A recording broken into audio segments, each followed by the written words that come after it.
You ever come home from a long trip, expecting a hug, maybe a sarcastic, "Did you bring me anything?" and instead get met with a chain lock and a voice that sounds more annoyed than surprised? No? Then congrats. Your marriage might still be functional. Mine, as I found out last Thursday night, was about as functional as a screen door on a submarine. Let me set the scene. I'd been gone for 5 days. Tech conference, panels, networking, warm bottled water and name tags. No wild nights, no what happens in Vegas situations. Just me, my laptop, and the slowly dying hope that someone in that building would know how to talk like a human being instead of a LinkedIn post. By day 3, I was missing home, or at least what I thought home was. I changed my flight, got in a day early. I didn't even text her because, well, I'm a romantic idiot.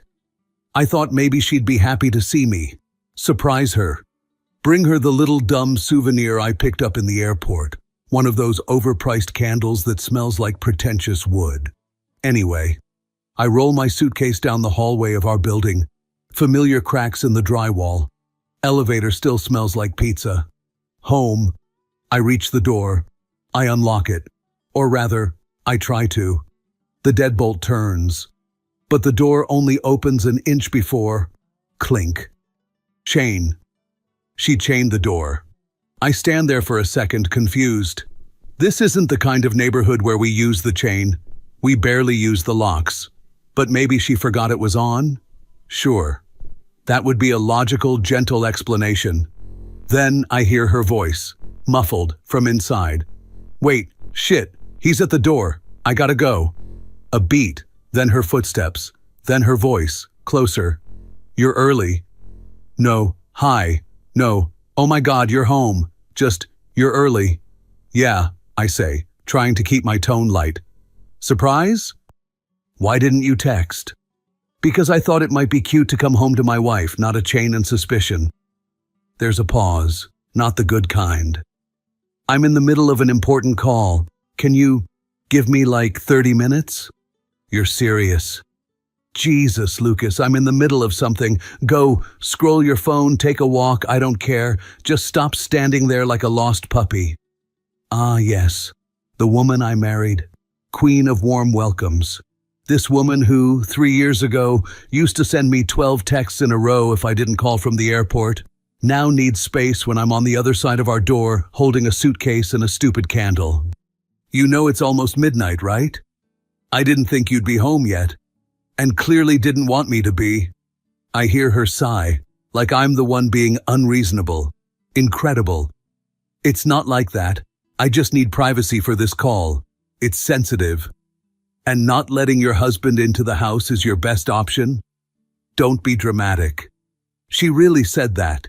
She really said, "Don't be dramatic," while I stood in a hallway with luggage, a gift bag, and a locked-out life. Now, I know what you're thinking.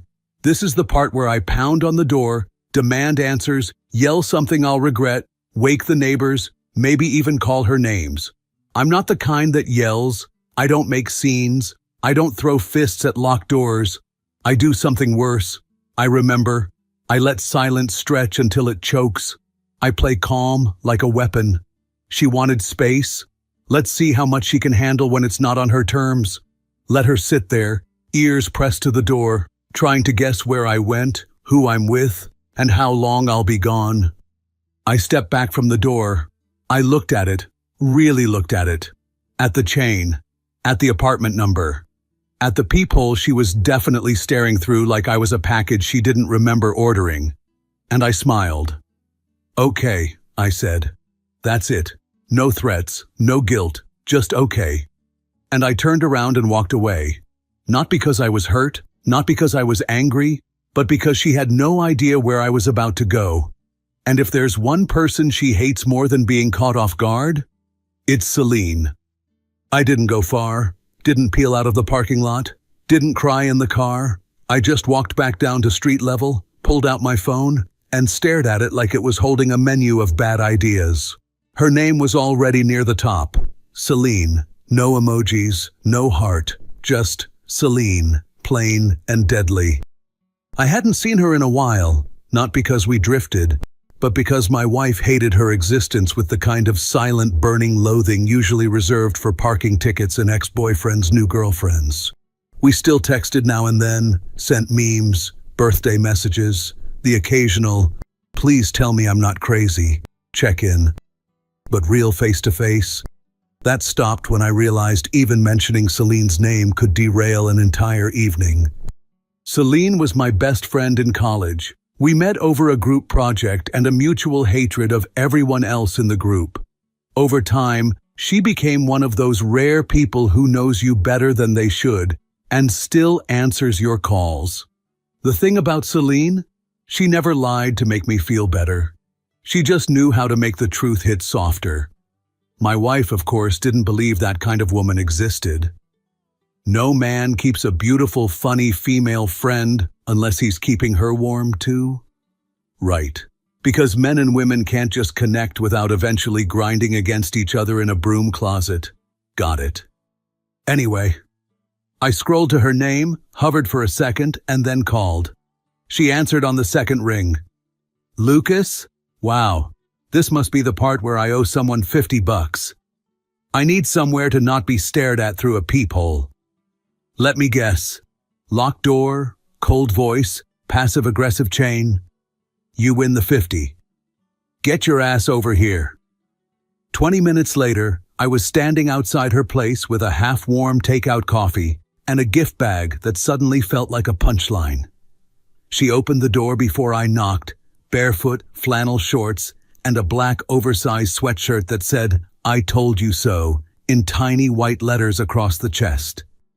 "Lucas," she said, grinning like I was a sitcom character walking back into season 5 after vanishing from the show.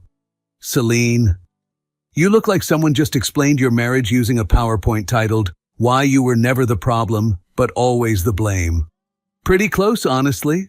Shoes off, drama on, I'm making tea." Her apartment smelled like cinnamon and sarcasm. Everything was warm tones and soft lighting, like someone had weaponized comfort. She didn't ask what happened. She didn't offer pity. She just handed me a mug, sat down on the couch, and waited for me to talk. I didn't. Not at first. We sat there for a while, watching the steam curl from our mugs. The silence wasn't awkward. It was calibrated. "She lock you out over a call or a man?" she finally asked. "Technically, a call. Realistically, that's a coin toss." "Damn, that bad?" When I opened the door, the chain stopped it. She didn't even sound surprised. "Oof." She told me to go get coffee. At midnight. Said she needed space. Charming. Told me to stop standing there like a lost puppy. Ah, Celine nodded. The classic "you're the emotional burden" maneuver. Vintage. I sipped the tea. It was stronger than I expected. Of course it was. "So, you came here to make a point?" I came here because I had nowhere else to go that didn't feel like begging. And accidentally made the exact point she's terrified of. I looked at her. She grinned. "You disappeared.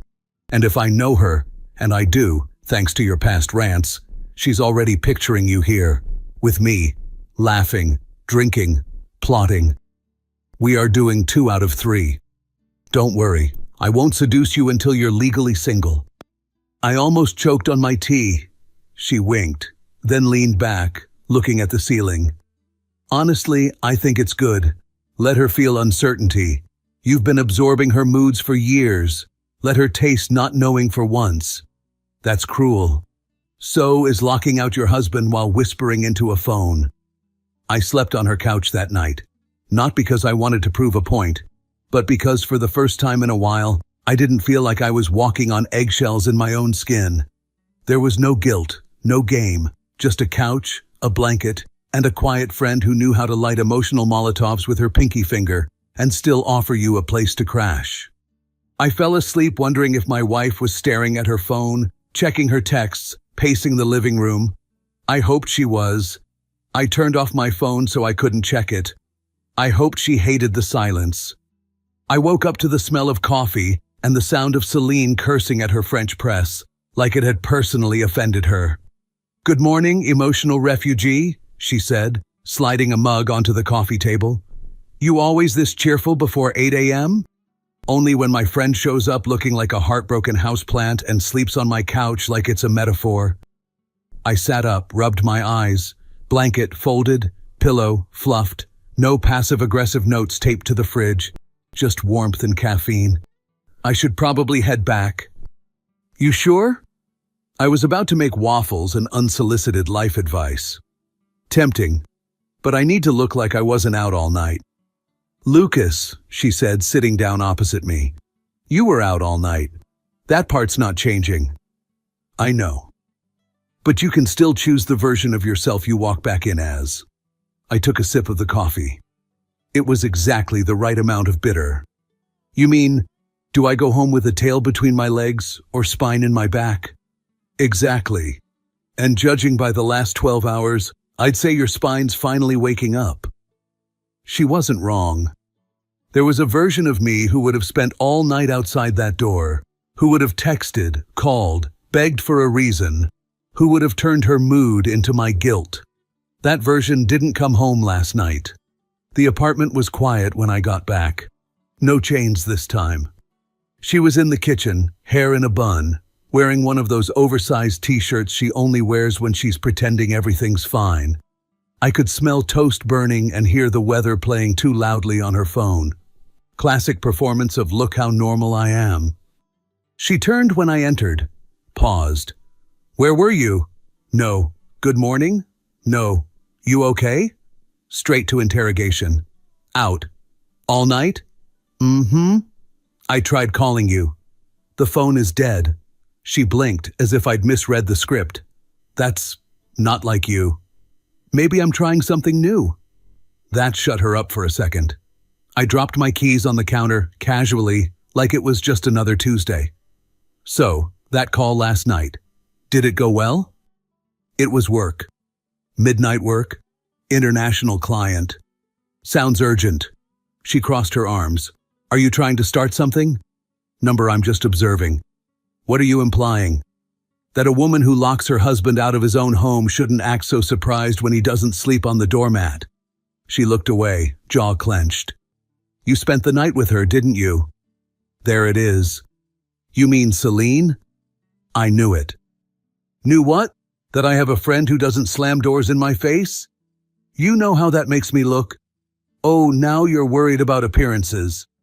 She flinched like I'd slapped her with a dictionary full of hypocrisy. You're being cruel. Number, I'm being observant. You asked for space. I gave it to you. This isn't what I meant. Well, maybe next time, say what you mean before chaining the door. We didn't talk for 2 days. She sulked. I went about life like I was filming a slow-motion revenge montage. Silent, composed, a man with groceries and unspoken thoughts. Then we went to the store for groceries. We needed eggs and milk, neutral territory. We didn't speak much on the way there. She walked 2 steps ahead like we were in middle school, and she didn't want her friends to think we were dating. On the way back, bags in hand, she decided to poke the bear. You know, staying at Celine's was a low blow. So was locking me out. I wasn't doing anything wrong. You say that a lot. We stepped into the building, the hallway humming with that dim, dusty apartment smell. And then it happened. We turned the corner onto our floor, mid-argument, when a voice sliced through the air like a butter knife through an awkward family dinner. Oh, Lucas, so glad you're back. It was Mrs. Halpern. Gray hair, floral scarf, permanent smell of vanilla candles. She looked delighted. I was wondering when you'd find out. Find out what? I asked. You were discussing something so heatedly that I thought you were talking about the young man who was constantly visiting your wife while you were away. Such a polite guy. My wife froze. I stared. The air went dead quiet, like even the walls were holding their breath. She laughed. It wasn't a normal laugh. It was the kind of laugh people give when a magician pulls the wrong card. Tight, forced, thin as tissue paper. Oh, Mrs. Halpern, she said, voice high and trembling at the edges. That was my cousin. He was just visiting from out of town. Mrs. Halpern blinked. Oh, I didn't know you had family here. Yeah, well, he doesn't visit often. Handsome young man, very polite, always brought flowers. I thought, how sweet. She smiled at me like a grandmother who just complimented your spouse's affair. Anyway, welcome back. You two take care. She tottered down the hallway and vanished into, leaving the silence behind like a landmine. I turned slowly. My wife was already facing forward, walking again like nothing had happened. Cousin? I asked. What? You said he was your cousin. Yeah. Since when do your cousins bring flowers and visit when your husband's out of town? It's not like that. You've used that sentence 4 times in the last 3 days. You might want to retire it. She stopped in front of the door. I saw her hand tremble on the knob for just a second. Then she opened it and walked in without looking at me. I followed, put the groceries down on the counter, closed the door, and then just stood there, watching her move around the kitchen like she could scrub the moment off her skin with enough lemon-scented cleaner. Was it him on the phone that night? Lucas. Yes or no? She turned. Her eyes didn't meet mine. It wasn't what you think. Then help me think something else. Because what it looks like is, you locked me out, whispered into a phone, and now Grandma Vanilla Candles is talking about mystery men and flowers. I told you, he's just a friend. A friend you see when I'm not here, who brings flowers, and who somehow doesn't exist until Mrs. Halpern ruins your cover story. I didn't want you to get the wrong idea. You should have worried about me getting the right one. She finally looked at me. There it was. The flicker of panic behind the composure, like a fire alarm in a mansion, soft at first, but unmistakable. Lucas, I swear nothing happened. Good. Then you won't mind packing a bag. That did it. Excuse me? You need to leave. You're kicking me out? I'm setting a boundary.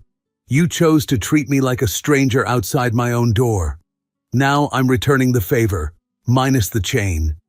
You're being ridiculous. No, I'm being surgical. She didn't move. She stared at me like I'd suddenly grown horns and a lawyer.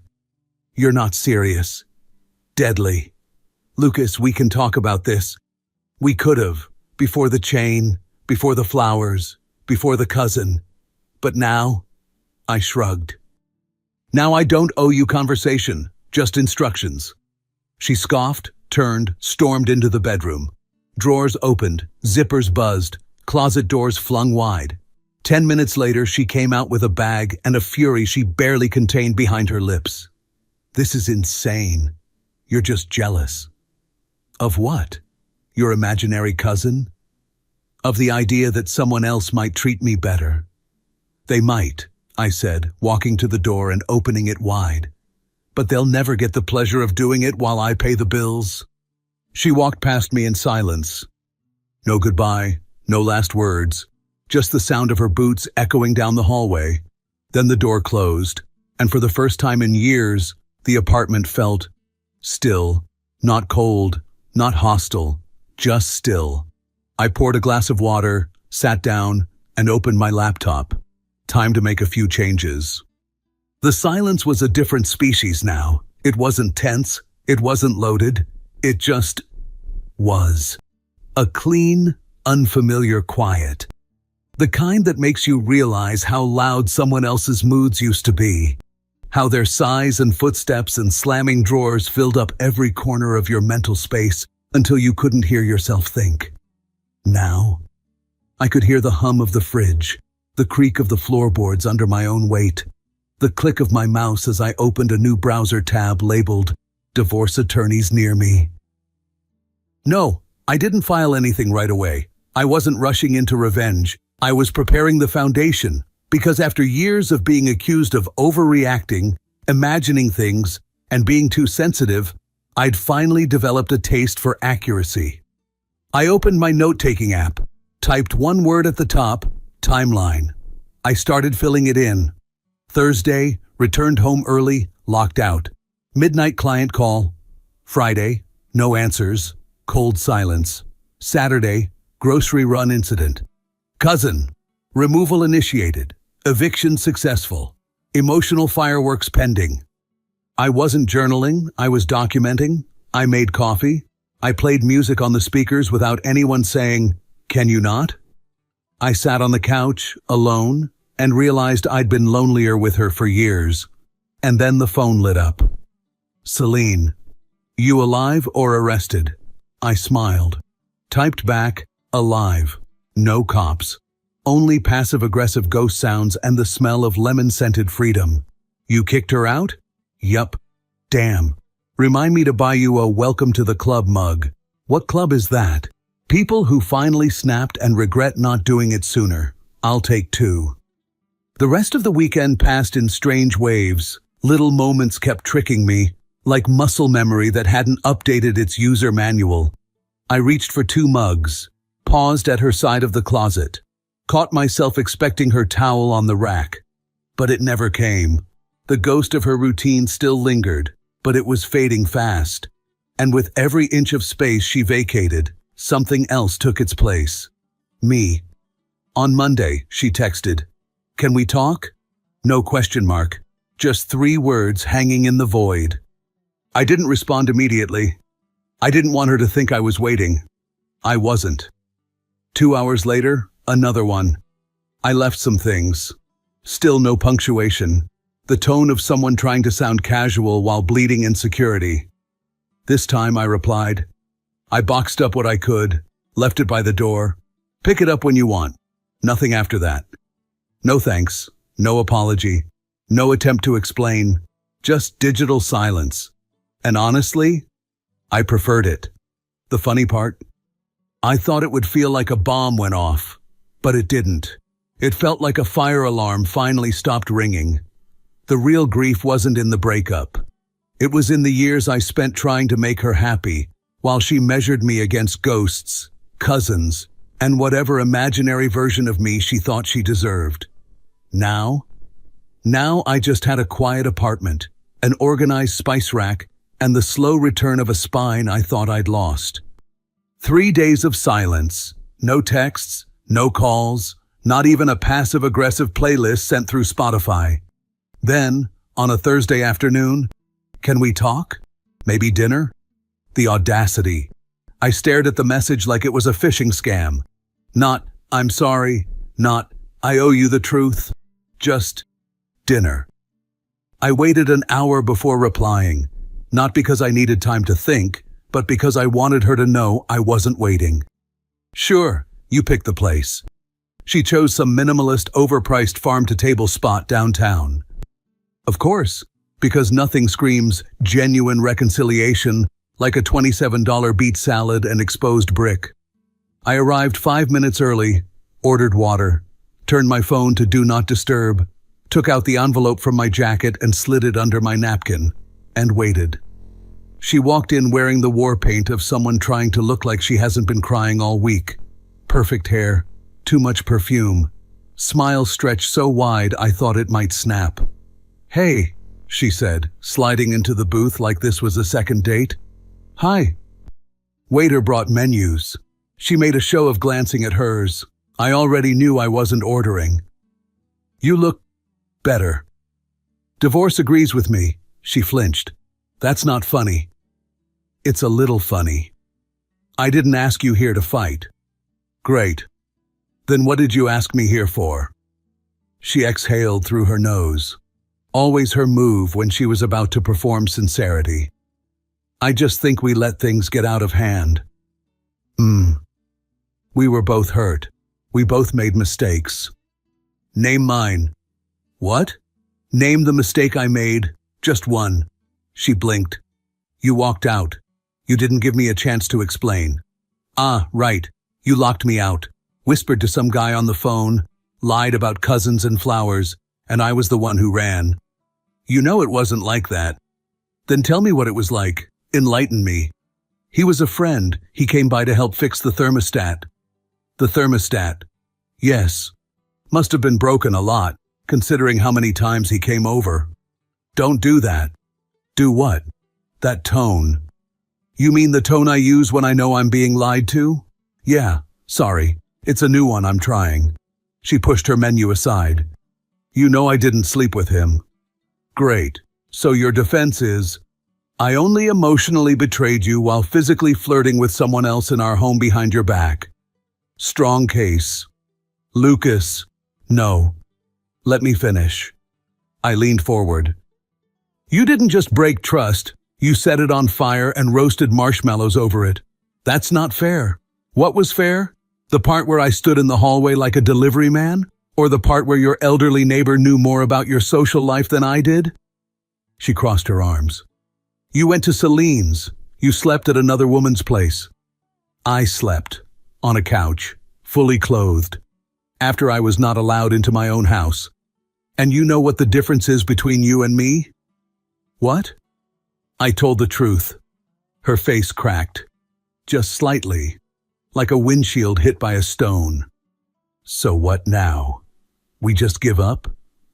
I reached under my napkin and placed the envelope on the table. Number I'm not giving up. I'm giving back. She stared at it. Didn't touch it. What's this? The cleanest end to a very messy mistake. You're serious? This time, yes. The waiter came by right then, poor guy, and asked if we were ready to order. Actually, I said, placing a $50 bill under the receipt tray, we're done here. I stood. She stayed seated, still staring at the envelope like it was ticking. Lucas, take your time. You've had so much of mine already. I turned and walked out. Didn't look back. Didn't feel sad. Just done. The next morning, I changed the locks. Not because I thought she'd come back uninvited, though I wouldn't put it past her, but because I wanted to feel the click of the door and know that this time it only opened for me. I made coffee. Just one mug. No ghost hand reaching for a second. No sigh behind me. No judging eyes on how much sugar I used. Just silence. Not the cold, withholding kind she used as a weapon, but actual peace. I boxed up the rest of her stuff. Didn't go through it. Didn't sniff old shirts. Didn't hold up a photo and tear up like some scene from a breakup montage. I just packed. Shoes, scarves, jewelry she never wore unless she needed attention, a book she never finished but posted about for likes, and that dumb little mug that said wifey material. I almost kept that one. Almost. I dropped the box off at her sister's. No note. Just a handoff and a nod. Closure doesn't need punctuation. Celine and I met for a drink that Friday. Well, she said, clinking her glass to mine, you did it. You finally performed an emotional exorcism. I feel lighter. That's what happens when you drop 130 pounds of emotional deceit. Harsh. True. I smiled. You ever think I was stupid for putting up with her this long? She looked at me for a second, then shook her head. Not stupid. Just loyal to the wrong version of someone. Same thing. Number stupid would be doing it again. Later that night, I sat on the balcony. City lights blinked below. Somewhere a car alarm screamed into the void.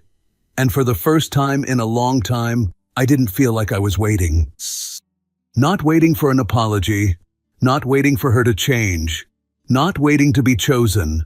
I was already free. She texted once more. Just a single line. I still don't understand how we got here. I didn't reply. Because the truth is, we didn't get here. She pushed us here. And I finally walked the rest of the way alone. I deleted the message. Deleted the chat. Didn't block her. Didn't need to. The chapter wasn't just closed. It was ash. I turned off the lights. Let the silence wrap around me like a warm coat. Not heavy, not hollow, just mine. The divorce went through without fireworks. No fights, no desperate voicemails, just signatures.